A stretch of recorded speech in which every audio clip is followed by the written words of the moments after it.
block 4 over there, Section 5 of the Treaty of Versailles, the section starting the election of 1920.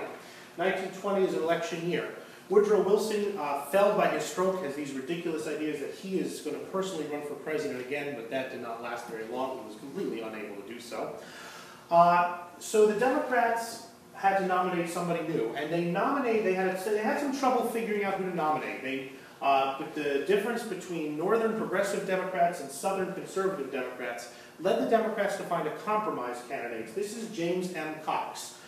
He was the governor of Ohio. He had been a high school teacher. He had been a newspaper editor. And he was kind of the compromise candidate for the Democratic Party. And he ran on a platform of approving the League of Nations. Opposing him for the Republican Party was another Ohio politician. This is Warren G. Harding. Warren G. Harding promised the American people what he called a return to normalcy.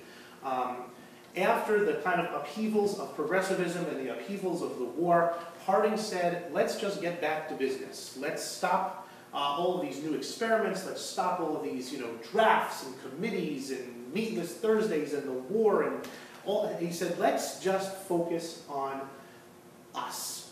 Let's go back to the way things were. He promises the American people a return to normalcy. And the American people eat it up. They are ready for a return to normalcy. Harding runs on a rejection of the League of Nations. He runs on a rejection of the Treaty of Versailles. He runs on a acceptance of the basic premise of progressivism. That's important. Harding does not run to undo all of the work of the progressives over the previous 3 administrations.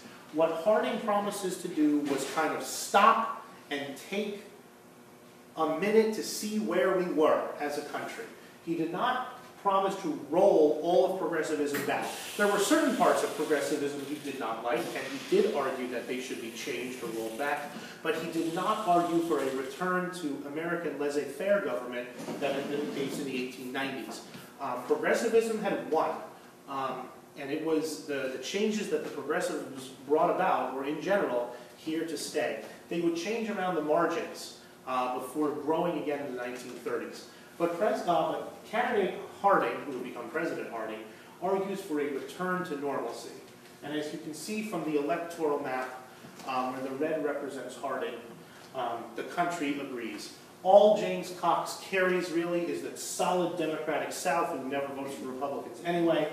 Harding even wins the traditional Democratic state of Tennessee, sweeps the Northeast, sweeps the Midwest, sweeps the Great Plains, sweeps the West Coast, and Governor Harding in 1921 became President Warren G. Harding.